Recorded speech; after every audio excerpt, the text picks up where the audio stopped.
रात के करीब 11 बज रहे थे। बारिश लगातार हो रही थी और सड़क पर दूर दूर तक कोई दिखाई नहीं दे रहा था। रवि शहर से अपने गांव लौट रहा था। उसे आखिरी बस पकड़नी थी, लेकिन बस अड्डे पे पहुंचते ही पता चला कि उसकी बस निकल चुकी थी। तभी पीछे से एक पुरानी लाल रंग की बस धीरे धीरे आती हुई दिखाई दी। बस के ऊपर धूल जमी थी और उसकी हेडलाइट बार बार जल बुझ रही थी। रवि ने हाथ दिया तो बस उसके सामने रुक गई। दरवाजा खुला और अंदर से कंडक्टर की आवाज आई, गांव जाना है तो बैठ जाओ। रवि बस में चढ़ गया। अंदर लगभग पूरी बस खाली थी। सिर्फ आखिरी सीट पर एक बूढ़ी औरत बैठी थी और खिड़की के पास एक छोटा बच्चा बाहर अंधेरे में देख रहा था।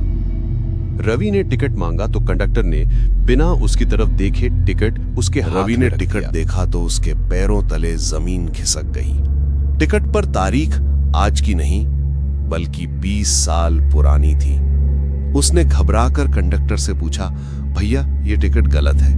कंडक्टर ने धीरे से उसकी तरफ देखा और बोला, ये बस कभी गलत टिकट नहीं देती। रवि को उसकी बात अजीब लगी।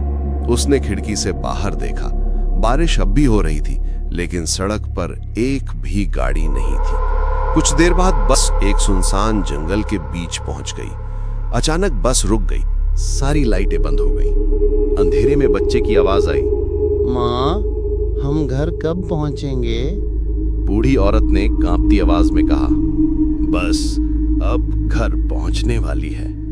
रवि ने मोबाइल की टॉर्च जलाई और देखा कि बस में अब कोई भी यात्री नहीं था। कंडक्टर और ड्राइवर भी गायब थे। तभी बस के पीछे से किसी के चलने की आवाज आई, ठक ठक ठक। रवि धीरे धीरे पीछे मुड़ा। आखिरी सीट पर वही बूढ़ी औरत बैठी थी, लेकिन अब उसका चेहरा खिड़की की तरफ था। रवि ने पूछा, आपको कहां जाना है? बूढ़ी औरत ने बिना मुड़े कहा, जहां ये बस आखिरी बार रुकी थी। अचानक बस के शीशों पर पानी की जगह उंगलियों के निशान बनने लगे। एक एक करके सारे शीशों पर किसी ने अंदर से दस्तक देनी शुरू कर दी। ठक ठक ठक। रवि डरकर बस से उतरने के लिए दरवाजे की तरफ भागा, लेकिन दरवाजा नहीं खुला। तभी ड्राइवर की सीट से आवाज आई, डरो मत रवि, तुम्हें तो आज हमारे साथ ही जाना है। रवि के होश उड़ गए। उसने ड्राइवर की तरफ देखा, सीट खाली थी। फिर बस अपने आप चलने लगी। कुछ ही मिनट बाद बस एक पुराने पुल के पास पहुंची।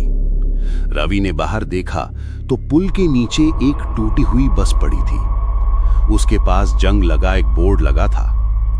यहां 20 साल पहले बस दुर्घटना में कई यात्रियों की मृत्यु हुई थी। रवि ने हाथ में पकड़ा टिकट देखा। उस पर बस का वही नंबर लिखा था। तभी कंडक्टर उसके सामने प्रकट हुआ और बोला, आज हमारी बस को एक यात्री की जरूरत थी। रवि ने डरते हुए पूछा, क्यों? कंडक्टर मुस्कुराया और बोला, क्योंकि 20 साल से हमारी आखिरी सीट खाली थी। रवि ने पीछे देखा। आखिरी सीट अब खाली नहीं थी। वहां वही छोटा बच्चा बैठा था और उसके पास एक जगह खाली थी। बस अचानक रुक गई। रवि ने आंखें बंद कर लीं। जब उसने आंखें खोली तो वह सड़क के किनारे पड़ा था। सुबह हो चुकी थी।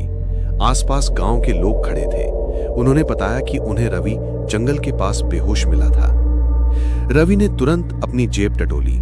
टिकट अभी भी उसके पास था।